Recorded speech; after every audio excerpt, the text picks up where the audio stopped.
पारंपरिक पद्धतीने बनवलेला श्रीखंडाचा प्रकार हा तर सर्वांनीच खाल्लेला आहे. पण आज मी तुमच्यासाठी मस्त असा एक वाफवलेला श्रीखंड म्हणा आपल्या साध्या भाषेत, त्याची रेसिपी घेऊन आलेली आहे. याला भापा दोहीसुद्धा म्हणतात किंवा स्टीम योगर्टसुद्धा म्हणू शकता एक वेगळ्या भाषेमध्ये. तर छान असा श्रीखंडाचा चक्का बनवून घेतलेला आहे. त्यामध्ये पिठी साखर न टाकता मी ते मिल्कमेडचा वापर केलेला आहे.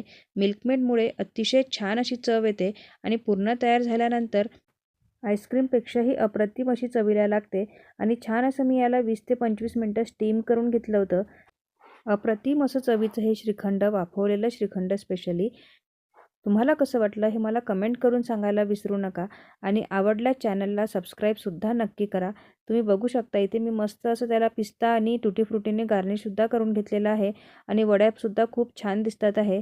तुम्हाला तरी हे बघून तुम्ही नक्की ही डिश या उन्हाळ्यात ट्राय कराल याची मला पूर्ण खात्री आहे आणि चॅनलला सबस्क्राईब केल्याशिवाय कुठेही जाऊ नका. बाय.